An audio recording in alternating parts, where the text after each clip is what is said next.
Welcome back to another episode of Black Girls Texting. It's your girl, Sade. Hey, bitches. It's your girl, Charles Pinky. I didn't know we were singing and I'm not prepared. It's Glynn. Oh, I gotta say it. That was melodic. Okay. Hello, everyone. Welcome back to another episode of Black Girls Texting. It's me, Sade. It is a morning. I just applied my face product. Who am I joined by? I'm Charles Pinky. Okay. That was very newscastery. I feel like it's Glynn at Bedside Brat. Good morning, ladies. Good morning. It's a sunshiny day. How are you feeling? You know, another day, another dollar, as the kids say. That's the old people say. I'm disheveled because I was literally in the shower and I hear knocks at my door. It's the landlord. Or I don't know, landlord, the maintenance, I don't know, whatever. The people to fix the damn AC that's driving me crazy. Still, damn. It was like making a noise last night, so I got freaked out and turned it out off. But like my future husband has to have the room cold when he sleeps. So it was very uncomfortable for him and unacceptable. Before we get into read or reply, like what is it with men and the cold room? I was gonna say, oh, he's one of those. But I love a cold room too. I love it. It's actually healthier. Like your room should be cold. It should be cold, quiet, and dark. That's how, like, that's the perfect condition for good sleep. Oh my God, no, I hate it. I absolutely hate it. You're probably not optimizing your sleep. I'd be sleeping good, but it just be too cold. I'm like, this is ridiculous. Like, plus I hate AC. I like natural air. So like I like the fan or like the window open. But anywho, on Reddit replies, ladies. On Reddit reply. I can go quickly. I'm leaving that thing you sent us, another fucking spiritual world reference on Red. I don't have the tweet readily available, but essentially the woman was saying that women who don't have to lift a finger and their men take care of them, remember that one, are like the real winners. And I went into the comments just seeing like what people were saying. And apparently the person who tweeted it actually is like a business, like she works and like is a businesswoman. But essentially, I think she's trying to say like, you know, it's still great if you're like spoiled and taken care of. And I think, sure, that's one thing. But I didn't love the like those women are really winning comment. And I could be misquoting, but I think there was something around like that. I found it. Sect being the winners. Oh yes, thank you. I'll read it. I'm like, we're talking about things that the listeners have no idea what the fuck we're talking about. Okay, so the tweet says the girl boss shit is cute or whatever, but I very much admire the women who are simply taken care of by their men and don't have to lift a finger. They are the real winners in life. Not y'all having think pieces under here about how you'll be left with nothing when he leave and blah blah. Baby, it was just a cute little thought. I clearly run a business and know better, but let's not be bitter towards the women who are getting taken care of. They def are winning, LMAO. She's like typing weird. Trying to scare women into the dread of the inevitable doom when their man hypothetically leaves in the scenario you made up is not going to change their current reality that their life is on easy mode and they getting spoiled while you working your ass off, LMAO. It's not the flex you think it is, poo. That cracks me up at the end, the poo. I know, I'm gonna start calling you poo. There was a lot in there that's like, oh, okay, maybe then no. Like, I think she's saying they're winning, not like they are the winners. So that's, I think, a distinction. But then when she said their life is on easy mode, we talked about this so many times on the show. Like, in order to get spoiled, you got to do shit too, right? Sucking a lot of dick. I know, like, you're sucking a lot of dick. Their mouths are very tired. No, packing lunches and all of that. Or maybe. So me and my man were listening to this like 60s battle or whatever. I don't know, whatever. He plays me weird ass YouTube videos. And this lady sings a song and it's like, baby, when you wake up I'll have your coffee poured and your eggs over easy and your toast made and your clothes ironed. And he was like, see, y'all women ain't doing this. He was like, where my toast, where my eggs? And I was like, see, I would be fine toasting and egging it up if I didn't have to work. Right, because that is like everyone has to add in something. I get that. Yeah. I'll iron your clothes if I'm sitting home all day. Y'all know I'm not a domesticated woman. And it might bring people joy to do that type of shit too. It might. And to each his own. Actually, that morning I went downstairs and I was like, let me make this nigga some tea. Cut some fruit. God damn it. Look at you. But chill. It's just because he was in my home and I know in the morning he likes tea and fruit. So I made it happen. But that ain't it. Yes. Oh, absolutely. But that ain't it. For me, para mí, y'all know I'm on my Harry Hamlin. But yeah, what am I replying to? I'm replying to my upcoming not staycation. I'm going to a place because I'll be working there. Think you live there. Relocation? Yeah, relocation. Relocation for a month. I'm gonna stay in Mexico. I'm really excited, making plans with a friend now. And I've always wanted to like have a long stint there. So I'm looking forward to it. And I think it'll be a fun little month. I get to explore. I was like up thinking and I was like, oh, I'm going to have to go to the local grocery store and get my things and make my little lunches and snacks and my fresh fruits and veggies. Oh, I love it. There's something so romantic about that, right? You know? Yeah, but at the same time, knowing me, I'm going to be working OD and I'll be getting like Uber Eats tacos. Oh no, I really hope not. Yeah. I hope you get some little walks in down those like beautiful streets with those, what are those trees called? Jacarandas. Oof. How do you know what the trees are called? I have no idea. It's a long story, but yes, that's what they're called. Like those big purple flowers. Okay. Purple trees. Jacarandas. What's on y'all's minds? So I can go. I am replying to a Black dermatologist I found, Dr. Eva Kerby. I literally booked this appointment probably in like August and it's just happening in October.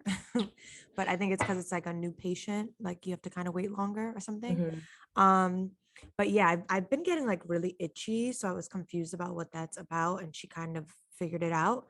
But so that was great. What I'm leaving on red is something I learned about. So she's like, so, you know, what, do you have any concerns? And I have lines on my neck and I hate them. And I'm like, oh, do I just have a fucking like old lady neck? And she was like, no, it's called tech neck. You see that line? Oh, tech neck? Yeah. So I have it.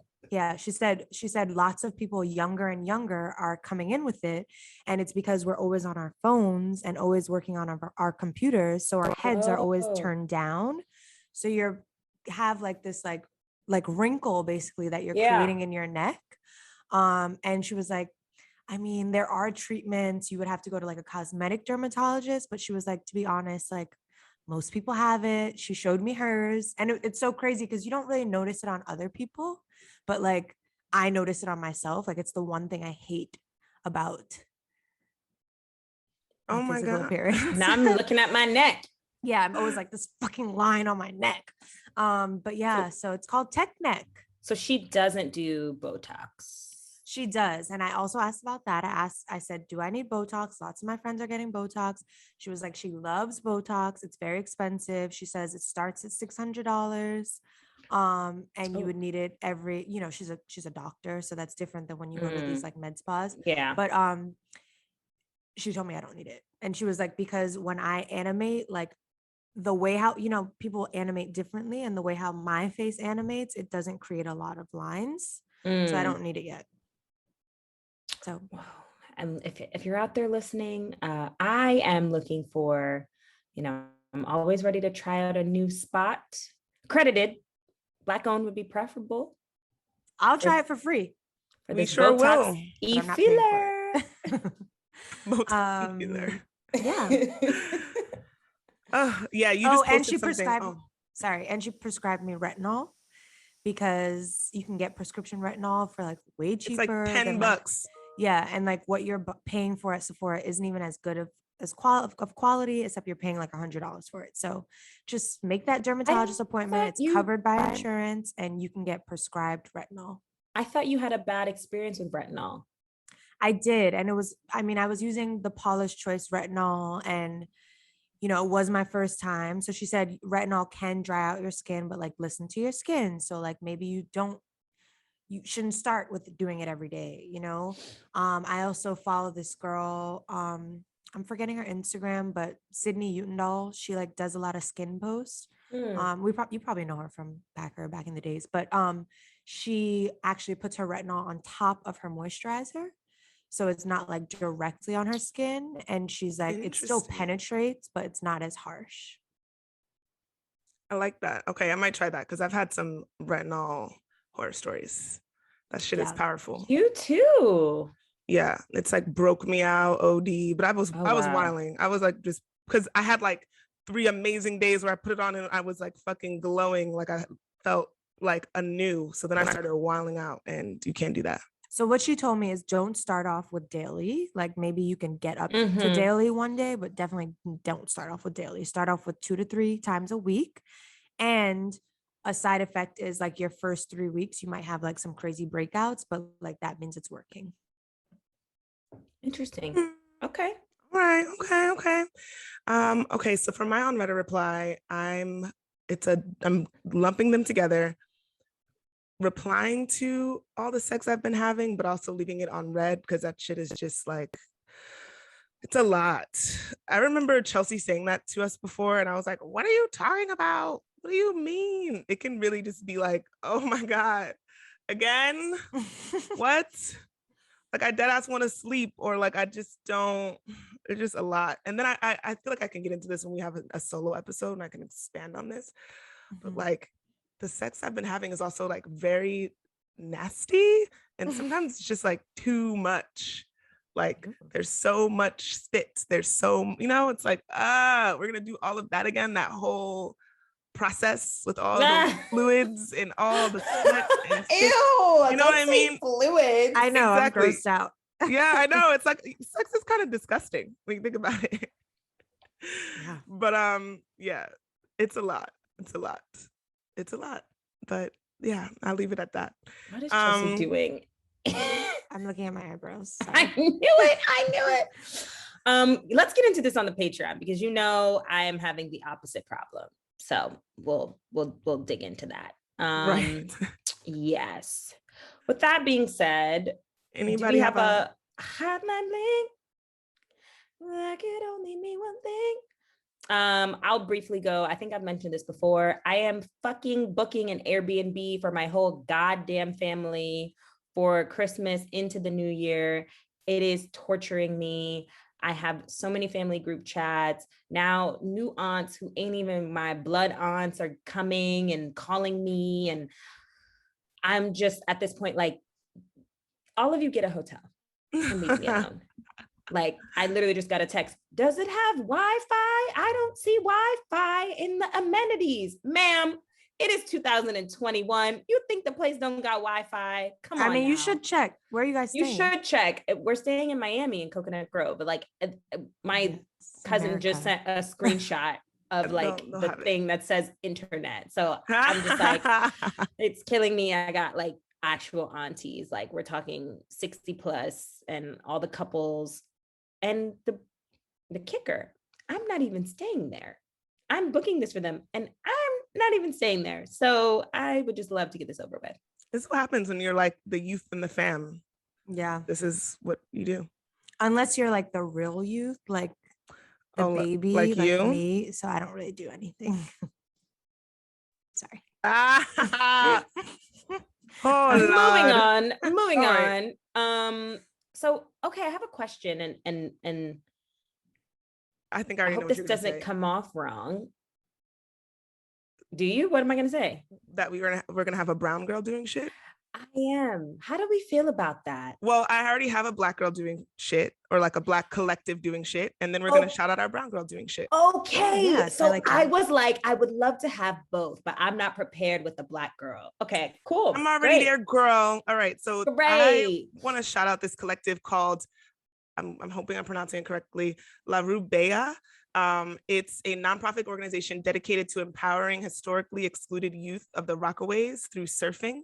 So La Rubea means on the beach in the language of Garifuna, a culturally preserved and unique Afro-Indigenous people still residing throughout Central America and the Caribbean. And La Rubea exists to provide education and access for, again, these historically excluded youth of the Rockaways, and addressing the challenges of BIPOC surfers. So they show all this like representation of Black and brown people in the water surfing on Rockaway Beach, like in New York. And I saw this through a feature that was in Teen Vogue. It was so beautiful. So I encourage people to check it out. I love that. So that's a lot of the nerd in me wants to say, if Garifuna people were influenced by like maybe French and Spanish, Rue is street, Bea is beautiful. It's like the beautiful stretch of space. I could see that. And maybe that's how you get to beach. I could see that. But I completely made that up and I have blonde. No idea. Oh. But that's unrelated. No, I could hear that like La Rubia, La Rubea. Oh, La Rubia. If we got any, I know they're heavy in Honduras, but any people of Garifuna ancestry, let us know. I used to work with one. But tell them not one, but someone who was of that culture. Which, sorry, this is gonna sound crazy, but I was, you know that page like Afro Latina or something. It's like it's like all about like the Black people and whatever. They posted a video of Venezuelan people and like they were like black, like black, and I was shocked. I've never met like a Venezuelan person that was like not like, you know what I'm saying? Yeah. Like African, not like mixed looking, like African, correct. yeah. It was like this whole thing about them like doing hair braiding and afro. I'll send it to you guys, but I was like, wow, media is something else, because I only know my family obviously, and they're not Black, they're like indigenous looking, and then the people that I've met are not like, they are Black, but they look like more mixed, you know what I'm saying? Anyways, not that I'm like the darkest of dark, even though I think I am, but when I lived in Argentina, people were like, oh, you're Venezuelan or Colombian. And I was like, see, I've never even met one that looks like you. And they were like, but these people were darker than you. Yeah. And I was like, what? Why would you think that? And they're like, yeah, that's what they look like. And I was like, shut the fuck up. Because this was my first time like ever being in South America, and I had no idea. So I wouldn't say that's what they look like, but I would say, but there's the type of person. Yeah. Like they exist. Yes, they exist, and they don't show them. Which you would never think. You'll never see one that's like Miss Venezuela or like a politician, or I never have, at least. Yeah. Interesting. With that being said, so we also have a brown girl doing shit who Sade and I got to interview. Her name is Deepica Mutyala, and you're gonna hear all about all the amazing work she's doing in the beauty industry for people with melanated skin. This talk was so amazing. Like Sade and I left it being like, are we best friends with her? Or when are we hanging out? So I think you're gonna love it.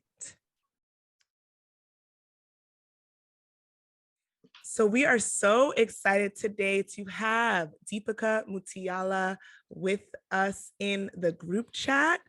Deepica is a South Asian beauty entrepreneur, businesswoman, and founder and CEO of Live Tinted, which is a multicultural community about beauty and culture.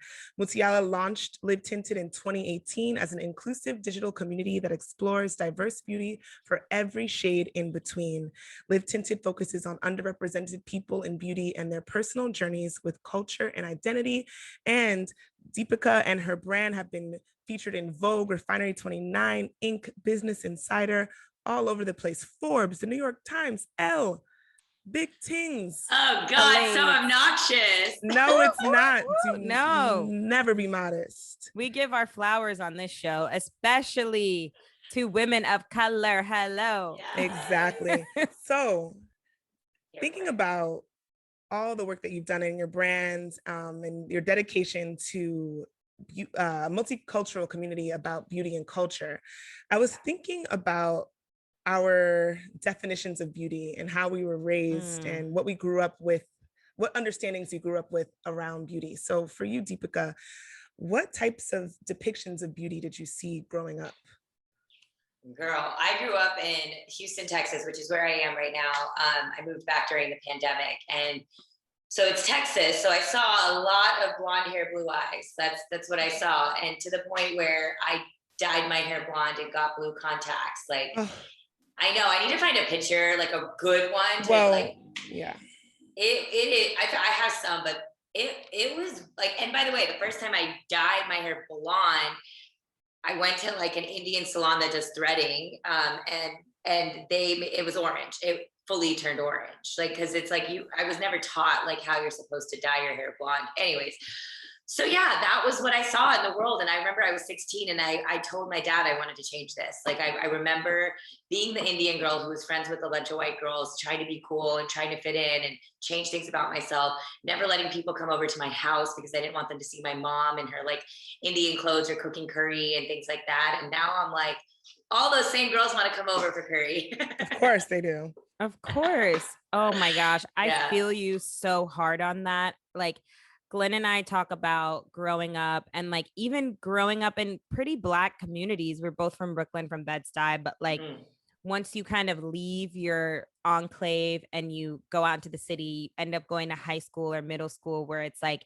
a big mix of people. And of course, what you're seeing in like music videos, and everybody wants like the light skinned girl with the curly hair and the colorful eyes, which like that is beautiful, but also like there are different definitions of beauty. And when you don't see it, it does really like fuck with you on a different level that you like internalize and then you have to undo. Exactly. Yeah. And you know what I thought was like the coolest part that I learned? Sorry, did I cut you off? No, I mean, I was just going to say really quickly, I just relate so hard. I wore gray contacts freshman, sophomore year of high school, had to sneak and put them on before I left the house because my parents would roast me if they caught me. Right. Yeah. Yeah. So I just felt you. But yes, continue. I mean, I remember like having to sneak razors to shave my mustache because I was hairy as fuck. And like, that was like, I got made fun of for my mustache and like guys would make fun of it and stuff. And I was like, so, because the other girls didn't have to deal with that. And it's just like little things like that like really mess you up and feel like defeated in who you are and want to change who you are. And like your self-worth is dictated on that. But I think the coolest part about like building Live Tinted is what made me realize is that like there's so many commonalities, obviously differences and nuances to different women of color. But what I realized was the shared commonality of colorism that we experienced that Absolutely. I didn't know, right? So like when I first started Live Tinted, I really was just speaking to an experience I had. I never wanted to like project to any other person, even other women of color, because there's very unique experiences. Hey, we all have done this, but it was so dope to see that like just by sharing my story of like hiding from the sun, being terrified of getting darker because fair was considered beautiful. How many people from different backgrounds were like, girl, same. And that's what made me realize, oh my God, there is a way to create a multicultural community around shared beauty experiences. It's pretty crazy. And completely. Sade knows I used to hide from the sun too. And it's so sad when I think back on those memories and how now I've arrived at a place where I go on vacation and I chase the sun and I like can't wait to see like what shade my skin will turn and how much more beautiful it gets when it's tan. Like it's wild. And I'm thinking about, you know, we talked about what we saw in mainstream media around beauty, but we don't know this experience growing up as a South Asian woman. What kind of conversations were happening around colorism culturally for you? Yeah. I think a big part that really screwed me up is Bollywood, which is like the Indian Hollywood in India. And it's every depiction. And the really sad part is we've at least made some progress in the US as far as Hollywood goes and media goes. But in India, it is still exactly what it was when I grew up, where fair is still considered beautiful, and every major actress in the country is a very specific size and a very specific skin color. There's been some progress, but nowhere near where it needs to be. Like, still the number one product in India is a bleaching cream. And my mom has that on her counter growing up. Yeah, really? like I grew up with this product called Fair and Lovely on my mom's. Fair and Lovely, I've heard of it. It's real. And it was on my counter. And my mom put it on as if it was a moisturizer every day. And I know. And that's what I saw on her counter. And I remember, like, none of the foundations matched her skin tone, partially because there weren't shades that worked for our skin tone growing up. But also partially because she wanted a lighter color to look, you know, and I hate to like put my mom on blast like that because she didn't know any better, but it's just so sad how much that experience that she's experienced intergenerationally just like passes on. And I just want to put a stop to it. Like, I feel very, very confident that colorism can end with like our kids' generation if we do the right work now. And it takes all of us talking about it and like you said, going to the sun and loving our skin. And it just makes me excited to see the progress happening. Completely. Go ahead, it blows my mind that like across so many women of color, like it's the same narrative. And I'm like, I mean, I know where it stems from, but it's also like, damn, like that is like so unfortunate. And then to your point, like representation is so important. I think we have seen progress, but I still think there's a lot of work to be done. And I loved your point around like kind of, it's not your mom's fault, right? Like she didn't know any better. And it's like, how do we educate to kind of like combat what media is doing? And I think that's what's really cool about your brand, because like it makes you feel special to be brown. It makes you feel special to have like some melanin in your skin. Yeah, like this is my inspo wall right here, and it just brings me so much joy like every day when I look at it. Like all the brown girls teasing right now for those who can't see us.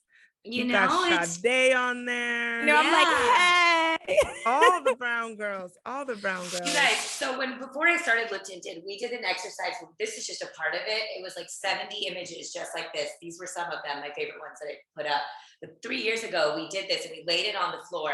And we were like, where is it that a brand doesn't exist? And think back, this is 2017. So like before Fenty, like before, which I think Fenty has done so much for this industry, thank God. But it's like, this was like pre even that existing. And what I noticed when I even looked at all these pictures, there was no women of color sparking joy, like happiness and like smiling and like laughter. Like when you see depictions of us on the internet, it's a lot of like, just, you know, I get aesthetic and slays and like high fierce and all this stuff. But that, like, to me, I'm a girl from Texas who's just like, I don't know how to vogue it up. I just want to see myself reflected in the beauty industry. And I love Rihanna and I'm so grateful for what she's done with Fenty.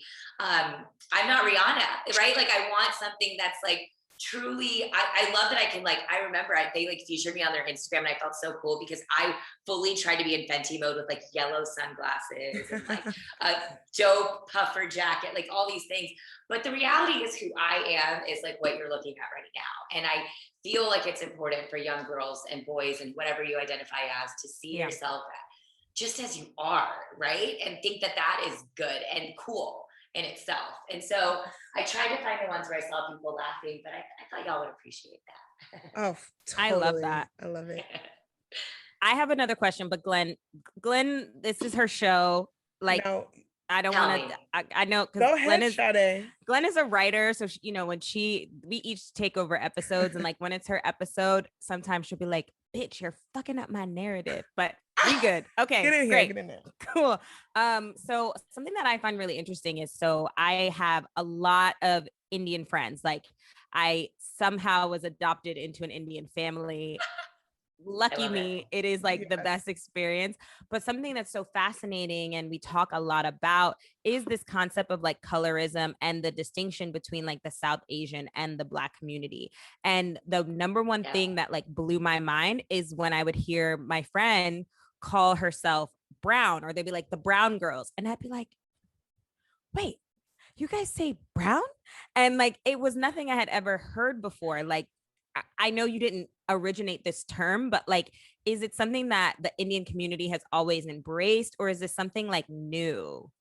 Well, okay, I'm only going to speak for myself because Right. I feel like I recently started to say brown over, and I still say Indian too, because there is this like pride I have in being an Indian woman. And I think even within India, the divides between North and South, and even within the South and the North, and there's the classism, casteism, there's so many layers to it all that's very deep rooted, so deep rooted that we couldn't get into in this like podcast, but the higher level is that it's extremely deep rooted.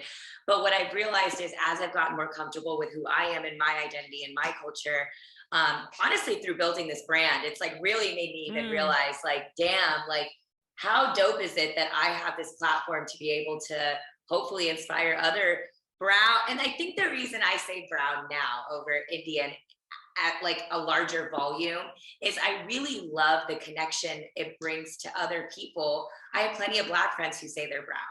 I have Latinx friends who say they're brown, and Middle Eastern, and I guess I love that shared experience of it. So I like to say brown and talk about my immigrant parent narrative, because I think that connects a larger group of people. And I feel like we need that support system, I guess. Entirely. No. Yep, absolutely. Sade stole my question. Sorry. That is what I was going to ask. It came to mind. No, it's good. We're flowing. No, because a good friend of mine is South Asian, and she refers to herself as brown. And every time she says it, and I don't think that she had been saying it, referring to herself as brown in the beginning of our friendship, but I've heard her start to embrace it a lot more. And every time she says it, I feel a bit closer to her. Or I feel like we're like we see each other in a way that I hadn't realized before. And I think it's very interesting, especially in America, where we're talking a lot about Black and white, to have this space for brown people. And probably I can only imagine would help contextualize one's identity in a different kind of way. So I will tell you, when I first started Live Tinted, our tagline was Live Tinted for every shade in between. And when I went to like investors to pitch the concept, my thought process was everything between white and Black. Like, what about all the shades in between of brown that don't get represented in this narrative? Because at that point, Fenty had launched, and I was like, finally, like, there should be 50 more of these representing for Black women. But at least there was Rihanna, who's the biggest, most incredible name that could like really put Black women on the map, which was like so exciting for me. And I didn't feel like South Asian people had that same, or again, like there's a whole range. What about mixed and all these other things? And so, you know, and so I originally went into it thinking that, and then we didn't really say brown, or all we did was talk about our experiences like colorism. And that's what made me realize it's really short-sighted to think of this brand just for brown women when shades of brown are across the whole spectrum. And it's like, you know what I mean? Like, it's like the Live Tinted I love because everyone has a tint to their skin. So it connects us across that kind of idea. But our products are catered to problems that are predominantly more showcased in people of color, like dark circles and hyperpigmentation, like a white cast on our skin when we put on a fucking SPF. I don't know if I can cuss on your show. Yes, you can. Yes, you can. Okay. Sorry. And so I think that all we're all trying to do, right, even with y'all's podcast, is let people be seen and let them, have a voice. And I think the more I grow this brand, the more I realize, and I know it's a big goal and every brand screams inclusivity, but I know I'm doing this at every layer of my business, down to the employees, to the board, to my investors, to not just my campaign launches, and not just with a token one person. I have multiple people of color across different ethnic groups featured in my campaigns, which is really, to be honest, a lot of work, a lot of money, and a lot of time. But I feel like the beauty industry doesn't need just another brand. They need a brand that's going to make a change. And I feel like I'm doing it. And it just it fills my soul, if nothing else. Absolutely. It has to be so fulfilling. And it's something that I realized could almost like pull us further together, even though it feels something like, not that your brand is very important, but makeup feels trivial sometimes, right? It's it's like another thing that we do, but it's not that, especially for like a woman who is a makeup girl. Like, again, going back to my Indian friends, there have been nights where I've like slept over and I'm like, oh my God, we're going to a brunch the next day. I'm borrowing stuff. And like one girl's makeup I can use as foundation, kind of. Another brown girl's, I can use some of her stuff as concealer.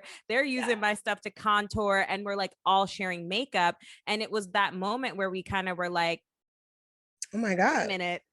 We kind of, like, yes, we're kind of on the same vibe. Yeah. How cool is that, right? It's like cool. I remember growing up with a ton of blonde hair, blue eyed girls where I felt like shit because I did not match their anything. Like I couldn't do that in high school with their stuff. And it felt really crappy. And so, yeah, I think that my dream of this brand, I think it takes time and, you know, resources, and I'm going through fundraising, is what you just said. Like I want to people of color need to get connected more. And of course, there's, by the way, like shared experiences. I learned so much last year during BLM, my inherent privilege that I didn't know. Like I knew, but I didn't know, you know, like you don't really know as much as you think you do. Like the whole, it's not enough to be not racist, to be anti-racist, all of those layers, like really self-reflections came out, not just for myself, but people in my life of me saying like, that is really not okay. I mean, there's so many brown guys who think it's okay to say the N-word and things like that, that like, I just had to cut out of my life. And I just, there's some people I just feel like as much as I try to change them, I can't, but I can't control if they're in my life. And so I just think there's so many layers of all these things that we can only change through education and conversation and understanding. So to me, lip tinted, the product is literally just a vehicle to do that. It is not about a lipstick or an eyeshadow or whatever it is, but every campaign, like with our mineral SPF, like it featured 5 different women from different cultural backgrounds and talking about how we all experience this white cast from mineral SPF. So how can you as a Black woman and me as an Indian woman and someone who's a Latinx woman come together and be like, damn, we all experience that. And the white girl we grew up with has no idea. And in the way, the reason I say that is because I think that it's important that I want them to also evolve as like, and understand that like, even if it wasn't their fault, like the same way we said about my mom, right? There's a difference between things like where you actively know you're doing something wrong versus you just don't know. And so how can my brand help educate these people in a way? I'm not about cancel culture. That's not who I am. But how can I lead by example? That's really just what I want to do. 1,000%.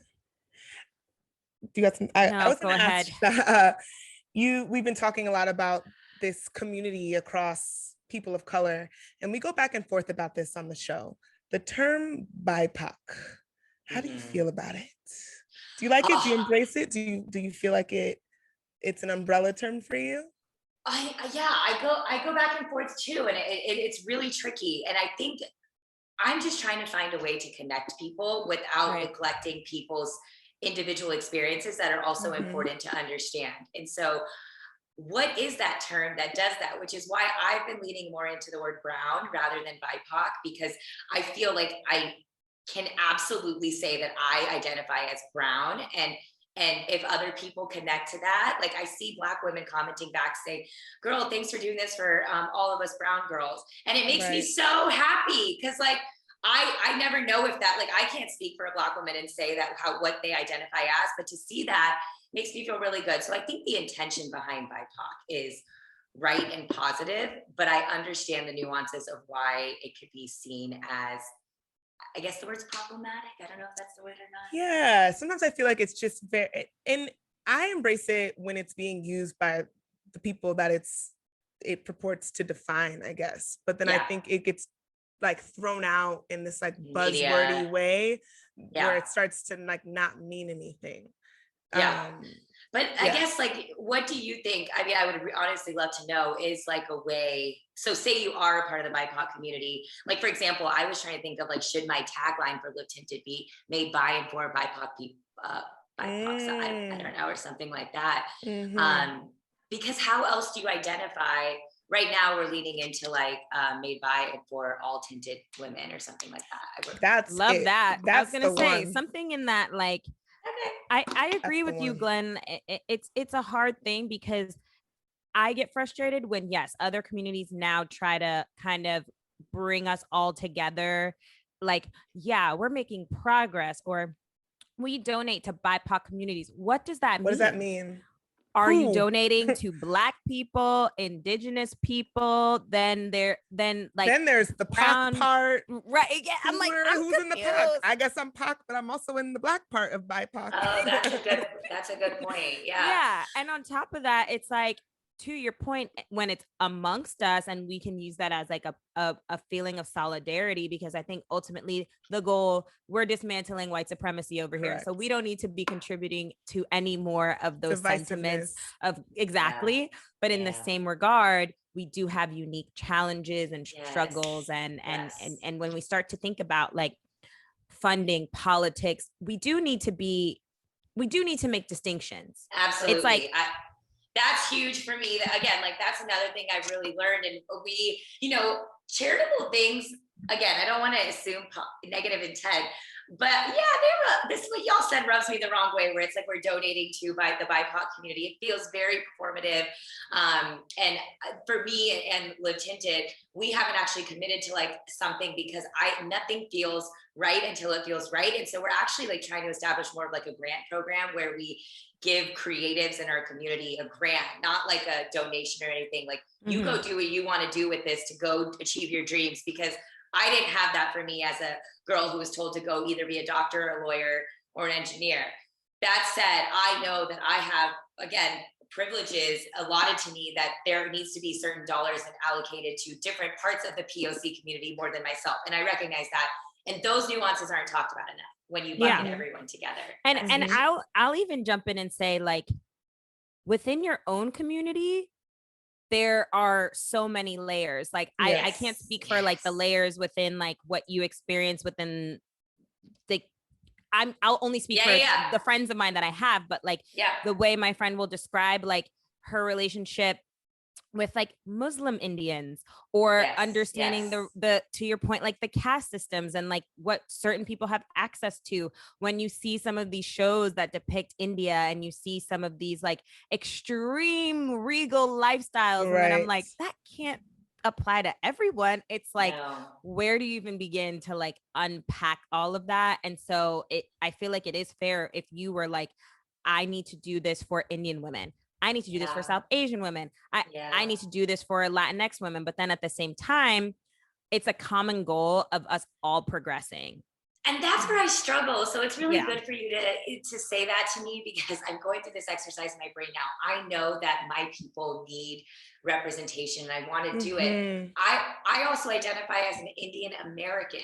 And that's, I guess, my struggle is like, there's so much work to do in America for representation, that one day, my biggest dream is to take Live Tinted to India. Like that is my iconic, epic, game changer. I mean, I need a billboard that says Unfair and Lovely, just like dismantling the idea of Fair and Lovely altogether. Like that is the goal.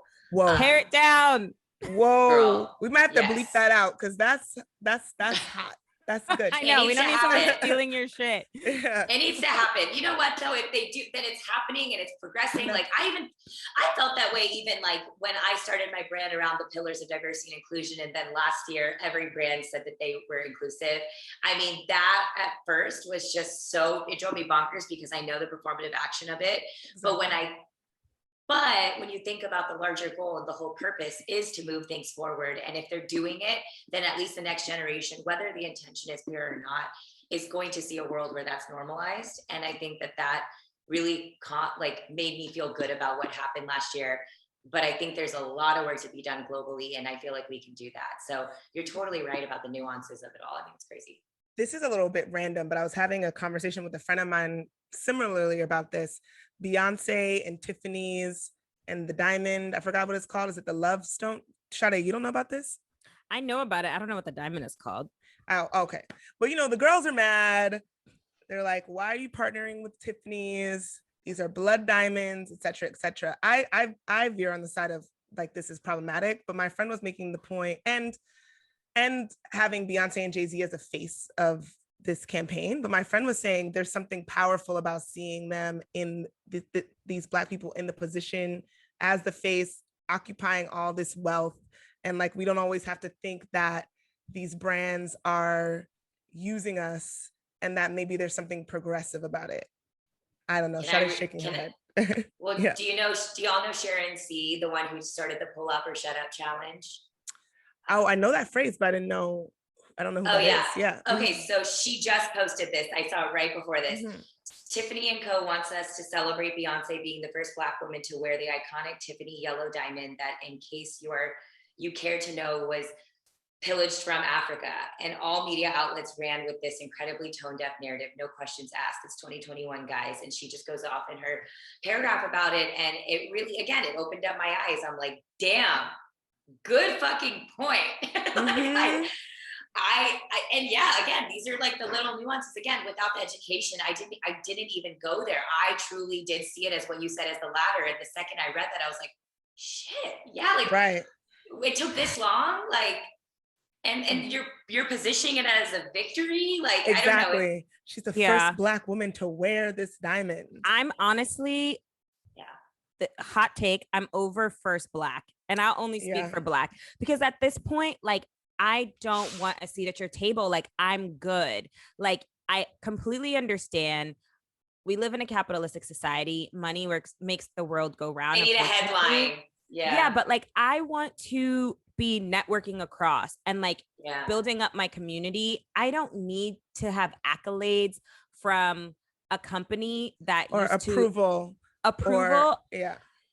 Fact check me on this. Don't take this verbatim, but I saw a post that Tiffany's used to make shackles. Like, they used to make the iron for shackles for enslaved people. So it's like, I don't need to feel as though this brand that previously made money and is in this space to even be a luxury brand because of the blood, sweat, and tears of our people, Black and brown people, because who knows what they've done all over the world. And there are Indian people mining blood diamonds to this day. Come on now.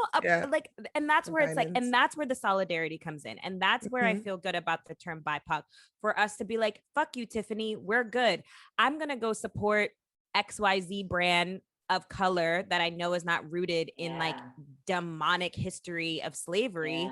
And I rather be like, Beyonce's wearing insert this person's small owned brand. I will also say the problem with the first narrative is it creates the scarcity model and the idea that only one of us can do it. Like, I know within the brown community, you either hear about Priyanka Chopra or Mindy Kaling, and it's this idea of, oh my God, you look just like Mindy. I'm like, I literally look nothing like her, but you identify me as one of two that are in the media. And whenever you see this idea of the first, it makes you feel like, I'm just, what you said is right. I'm just over there being the first, and it should just be normalized that we're just a part of it, and we're just not there yet. And so you can see it as like progress over perfection, or just like, when is it time that like people just get it? And I don't know the right answer. We have this conversation a lot about like the seat at the table, and unfortunately, like, there do need to be people at some of these tables, but like, I'm really getting over it. And I think that's something that's really dope about your brand, is that like, you're creating your own legacy and you're employing people that are coming from diverse backgrounds. And like, that I think is what we need to progress towards, and building community where we don't solely need to attain a goal to attain like billionaireship and being with like the NFL and be like, and don't get me wrong, why do we need all those checks though? We don't need all those checks. Yes, I agree with that. I just think it's important to share this because it's taken me a long time to build, and we're doing product by product. And like you said, because it's important that I do it the right way. And we're announcing very soon, and maybe when this podcast is live, that we just closed our next round of funding, and our whole board is people of color. Let's go. Because when you talk about a seat at the table, it needs to be at the highest table, like the decision makers, right? Like, you can't just have a Black employee and say that you're being inclusive, and like vice versa, people of color, and say you're inclusive. It's like, but your whole board is white men. Like, then, okay, so are you really giving that opportunity? Like, we need to see ourselves at the highest seat to see ourselves at the highest seat. Yes. And so that to me is something I'm super proud of. Took a lot of no's from the wrong people to get yeses from the right people. But I can't tell you, the reason I was saying I was tired was I was up till 1 a.m. talking to our lawyers. It's just a lot of work. people just don't see the behind the scenes, right? You see the beauty brand, you see the campaign, but running a business is soul sucking. Oh yeah. As y'all know, and anyways, I'm just really proud of that. And I want to, that is incredible. I just hope as we grow, that I mean, this will hopefully y'all will call me out, but because I think we should be called that if we don't stick to it, but I just want to stick to it. I want that to be what we do. And it's hard as you scale and grow, but yeah. And I mean, that's not to say like all white people are evil and like don't deserve, but like, it's like, we have to level the playing field. And I'm sorry, and I know that hurts to hear, but you have to realize that people have constantly told us, pull yourself up from the bootstraps, figure it out. People make these sacrifices that are inhumane at this point. There's no reason that you have to have these like traumatic stories of overcoming poverty and oppression. Like, why is that a thing? We are literally in 2021 and there's a man qualified. Who's worth $180 billion fucking dollars. Unreal. And yeah, you're exactly right. It's not like we're anti all of it. I just think that there's a lot of talented people of color out there. Why wouldn't I give them a shot in the beauty industry that I didn't have? It's like, not to say there's plenty of brands hiring white people. There's not that same narrative for us. So like, why wouldn't I, if I am a CEO and empower my own brand, give that opportunity to our people? I just don't understand why not. But again, I'll tell you, it is really hard. Like when I do recruiting for leadership positions, sorting through it all to find the Black women, the South Asian women, it is really hard to like dissect who they are and like find those people, because there's not, but it's only hard if you don't make the effort, right? Like, yeah. That's the thing, is like, there's networks out there you can tap into, there's organizations out there. But again, I think the only way it's ever going to not be hard for people is if they see people in those positions to then say, oh, damn, I can become that. So now the volume of it increases. Yeah. I was told my whole life to be a doctor or lawyer. Why? And every brown girl I know was too. So why would we be in these positions? Because we were told to never be in these positions. So we have to be in them to change it for other people. I don't know. Yeah. Yeah. I mean, I was thinking about, like, when we talk about equity, that's what this is, right? It's like leveling the playing field. It's not that we're giving people of color, Black people, special priority or something. This is what equity work looks like. Yeah, that's the thing. I'm not hiring somebody just to say I did that. The point is, there's plenty of really, really smart, ambitious people of color out there that deserve the same opportunity, and they're just overlooked. Exactly.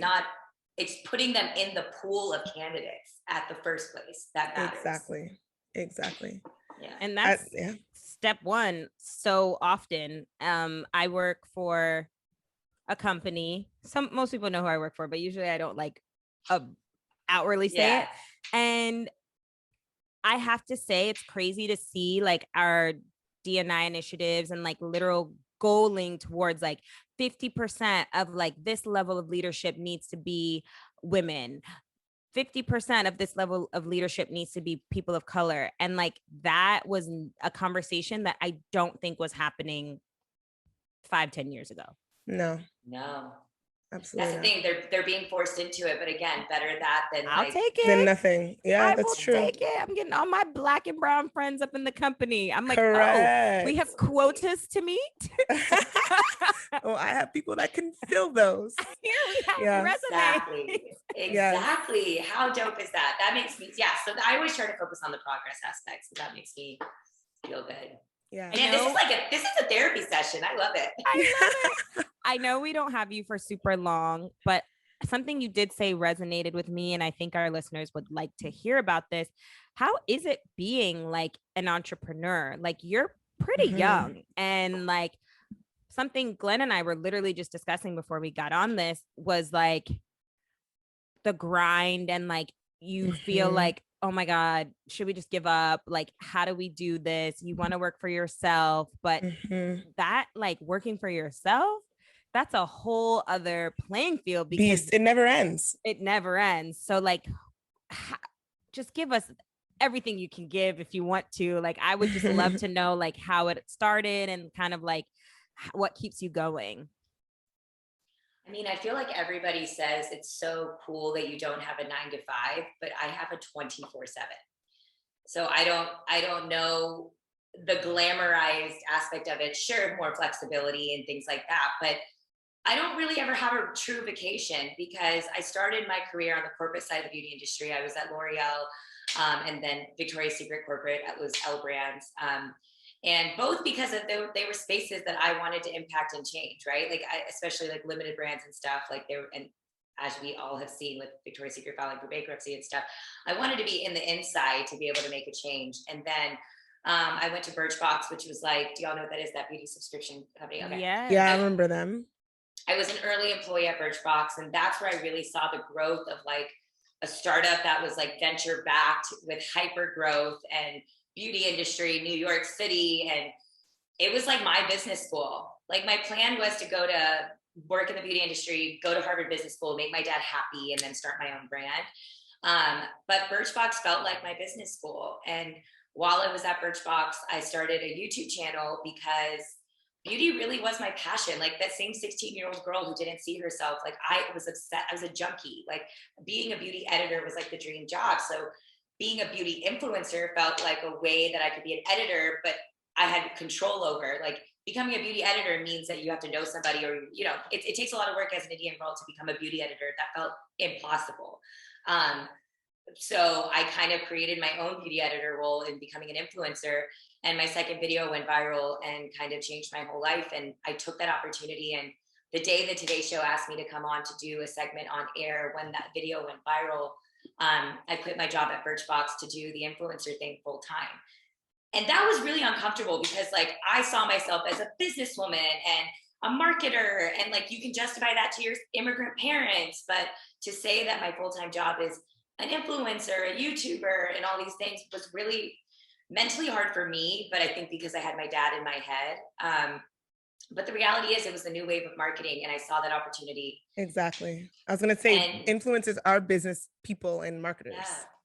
All the time. Right. But it's so hard. It's so hard to see that, right? Like, because taking selfies for a living, and this was the early days, this was 2015. And so it was really tough for me, but I just knew there was an opportunity there. So I did it for 3 years. And then I was ready to start this brand. And it taught me that there needed to be a community coming together that was bigger than myself, which is why I started Lip Tinted as a community platform first, and then grew it into a beauty brand. But the hardships of building a brand, I feel like I can't even articulate because I'm too drained to even talk about it.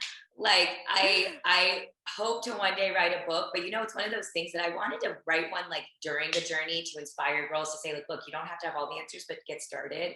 Yeah. But I'm too drained. Like, I don't even know. There's a reason people do it once they've made it or sold their company or exited. There's no way you have the energy or time to do anything besides just get through your day. There's people, there's fundraising, there's operational issues, there's the marketing upfront things. And then you're doing things like this, like a podcast, as I'm dealing with lawyers in my ear. But so there's, switching from being in front of camera to behind the camera, right, to like, I'm still doing the influencer thing because it helps funnel Lip Tinted, which is what I really care about. And so it's essentially 2 jobs, but really 10 jobs in one. And I'm not saying any of this to say I'm not grateful, because I'm living my dream job, but it's not for the weak. And don't do it if you don't want to work your ass off every second of every day of your life, because that's just it. That's real as hell. That's real as hell, because people make it look cute. Like, I am on my own business. Yeah. I swear people make it look cute, make it look fun. It's not. I grew up with my mom is an entrepreneur, and I have seen a lot. It actually scared me from I think being a face of a company, right? Like if you're an influencer and you have you have a percentage of the company, but being a CEO and running a company is the absolute worst job. You have to hire people, fire people, manage people, fundraise, deal with investors, board PC people. And there's people in your ear at all times telling you to grow. And you're in your head thinking like, I have a purpose. And like, I don't need to like, so there's all these different noises in your head, and you have to balance it all. And I just think it's made me stronger than I ever even knew I was. But also, you every day have to look in the mirror and remind yourself why you're doing it. Because yes. And it's these combos, right? Like even just talking to y'all and saying that you do feel like the growth is happening between the connection between Black and brown, like that in itself is so exciting, and it fuels me. Like yes, like that is awesome. Like we didn't have that. Yes. Yeah. It's like the little things. And I mean, in no way are we at your scale, but like no, but it's all relative, right? Like, relative. And I feel like I'm not at, whatever. So yeah, it's all relative. And then like, so much of it, I think, like you said, is that community building and the representation and having people reach out to you and say they feel seen, because like, that's it. To me, like all these things can come and go with like the money and this and that, but like knowing that you've made an impact, I think feels so special. Yeah. And like y'all said, I think you said like, why does it have to be we glamorize the idea of being $1 billion business, and like it made me think I needed to be that to be successful. If I'm not a unicorn company, then what am I even? What's the point? That is really needs to change, because since when was being $100 million business, a $50 million, a $10 million business, $1 million business, a shitty scenario? You know, come on now, like it's getting crazy, and I want us to go back to a space of like, yes, you need money, you need to have food on the table, but like what really matters, like having when it's community. all said and done.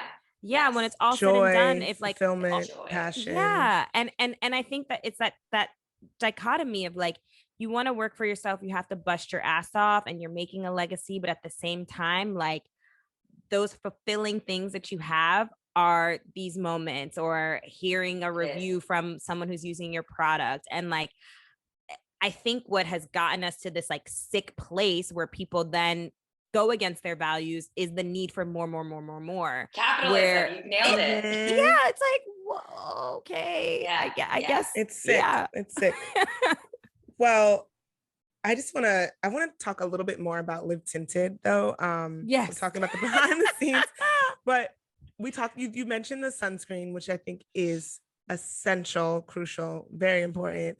Sade and I are notoriously people that don't use enough sunscreen. Probably Sade a bit more than me, but the white cast is a big part of it. But we were never. Yeah. I was never taught as a kid to wear a sunscreen.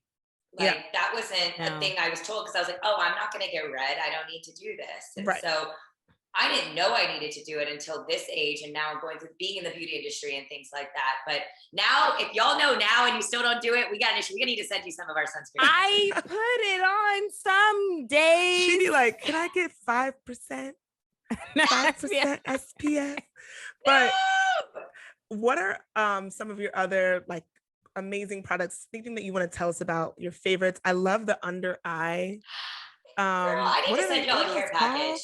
Yeah, they're all they're shiny and like golden. They're so beautiful. Yes. Oh my God. Yeah. Man, and see those little things, like people have no idea. It took us an extra year and a half to make those from when I wanted it to launch, because I wanted them to be cut in the shape of sun rays, because they're called rays, and I wanted it to be like we're embracing the sun and brightening the things that we were told to hide our whole lives. Like the dark circles, like every little detail of this brand has like a dual meaning behind it, because it just matters to me. And like the color, our brand color is copper, because copper is so integral to so many different cultures around the world. And again, I wanted it to be this shared experience that we experience in beauty together. So all those little details, they're biodegradable. So it's like those little things make it take so much longer, but I feel so much prouder of it being in the world. And like, again, does the world really need another under eye patch? But I loved the symbolism of what it stood for. No, it does, from you. Exactly. There's room.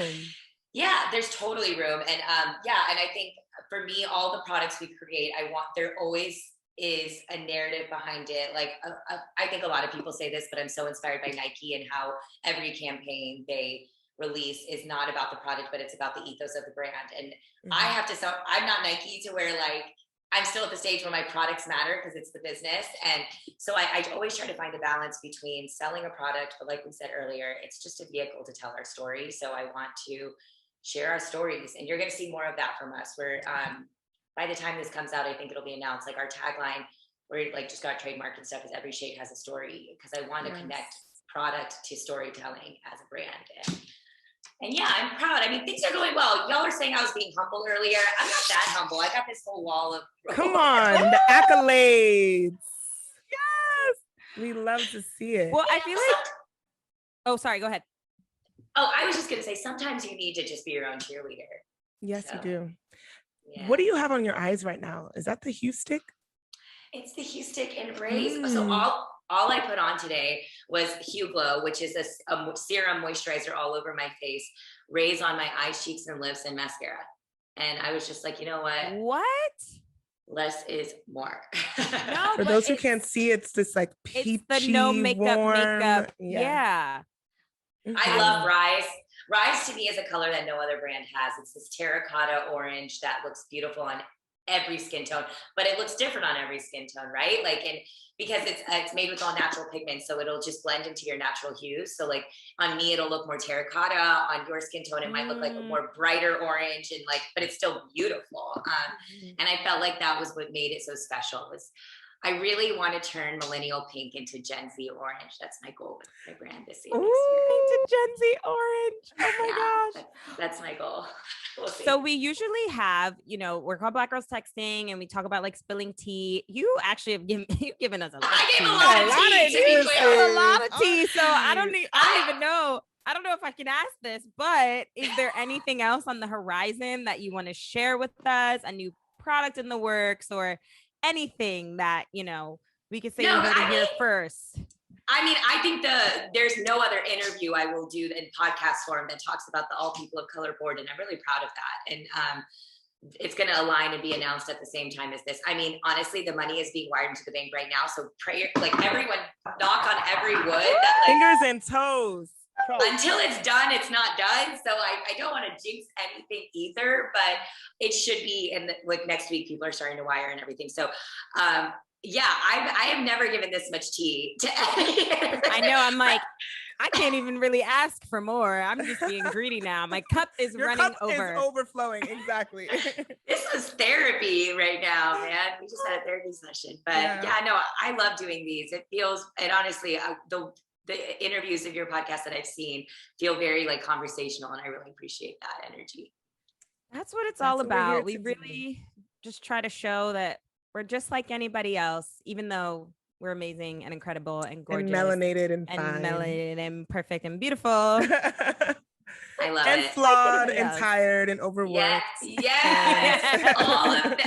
all of that. Normalize all of that being talked about, please. All of it. Exactly. Normalize after this interview, me getting a glass of wine and going back running to the wine shop. Exactly. I'm drinking a glass of rosé, and I ordered a massage because I can't feel my shoulders. Go ahead. I love you. Do your thing. Deepica, thank you so much for joining us. This was wonderful. Yes. And shout out to everything you're doing. Everything. I'm standing. I was just going to say, can you please plug all your plugs, your handles, all the good stuff, so the people can find you and they can get these faces beat? Like, please do, please. Exactly. Instead of supporting like the big businesses, just shop small, whatever small business, it really matters. Like every single purchase matters. And I think sometimes because of social media, things look glamorized. They don't realize behind the scenes, we are all still constantly trying to prove that we matter. And so Live Tinted is LIVETINTED on all social channels. And our website's the same. And it's Live, not Live. Live Tinted. and you can follow me too. It's at Deepica, DEEPICA. Thank you so much. Get on it. Thank you. Thank you. And this week for What Would You Do? I actually saw this online on Twitter, but like I thought it was a good what would you do? It says, my PTO has been approved since July. I go on vacation on Friday. I get an email this morning saying my new manager doesn't suggest or want me to use PTO at this time because our team is behind. She's not telling me to not go, but with such a strong suggestion, how am I left to feel? What would you do? Girl, what? I mean, my initial reaction is I'm going, but it also depends on like, what is my role in this team? What are my goals with this manager? And if I'm trying to be like strategic and climb the ladder, maybe if it's easy to make adjustments, like maybe I'll go on the later half, or like I'll make some compromise. And if I don't go at all, best believe I'm going to be like, fine, I'm not going. But now I'm taking 3 weeks instead of maybe 1 or 2. I'm just like, this person could have plans already made, right? Yeah, I'm like going. Money's spent, booked, all these things. Like, I'm sorry. And I went through the correct channels. Like I got it approved months in advance. I didn't do any like last minute, stuff. So sorry. I'm going. Yeah, I'm going. And y'all know I'd be bending over for jobs. But I actually don't believe you, Glynn. I would go. I had to do this summer, kind of, not really, but like somebody, my previous job, my boss was like, "Oh, are you sure you can't adjust your dates because we really want to da da da?" And I was like, "No, sorry, cannot." Yeah, I'm going.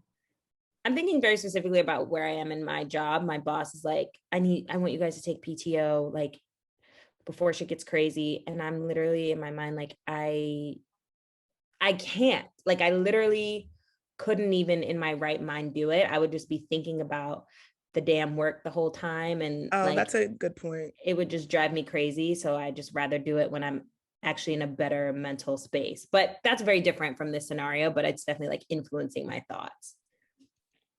Yeah, somebody's going to catch that person up when they get back. Right. They'll be okay. Give me the TLDR. Give me the TLDR. Oh my God. Wait, speaking of work terms, at your job, do they say Misi? No. What's Misi? Oh, I was sure they would say it at your job, Sade. Okay, it basically means like everything was like checked thoroughly. Like, okay, hold on. Misi meaning. I haven't heard any annoying like English yet. I don't think, but it's like mutually inclusive. No, you're lying. So it's an acronym. Yeah. Misi mutual. Yeah. Let's see.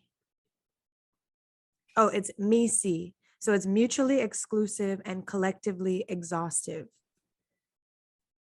What is that supposed to mean? So it's like pronounced by many as Misi and pronounced by the author as Mies. Okay. The Misi principle has been used in the business mapping progress, wherein the optimum arrangement of information is exhaustive and does not double count at any level of the hierarchy. Example of Misi arrangements include categorizing people by year of birth, assuming all years are known, apartments by their building number, lenders by their postmark. Yeah, I thought you guys would use it at your job. Okay, interesting. We had a weekend away and we were all talking about like work terms. And Misi came up. Oh, we have so many, but that one I don't know. It could exist and I just haven't heard it. They do use it at your company because another girl at your company uses it, but maybe not in your role. Yeah, exactly. Sounds very product. Yeah, it could be used in product. But yeah, so that's all I got for you guys. Follow us on Instagram at Black Girls Texting. Follow us on YouTube at Black Girls Texting. Follow us on Twitter at Black Girls Text 1. Follow us on Patreon or become a patron. Black Girls Texting is the Patreon. And buy some merch. Buy some merch. Cold. Hello at Black Girls Texting. I am gonna make this new merch. I swear. It'll happen. I think I'm gonna do it on my flight. Like that's what I told really gonna myself. happen. I was like, you know what? If we don't get it until the spring, that's what I told myself. Okay. No. But we need like some cozy. Yeah, I really want to try, and I think it can happen. Don't hold me to that, but I'm gonna try. Also, if you have merch suggestions, like something that you think would be fun, that you would like to see us make in real life, always email us at hello@blackgirlstexting. Ooh, maybe we could do something like on IG, like some polls, some color. Y'all ain't doing that. Bye. Spearhead that, Glynn. Go right ahead. Adios. Bye.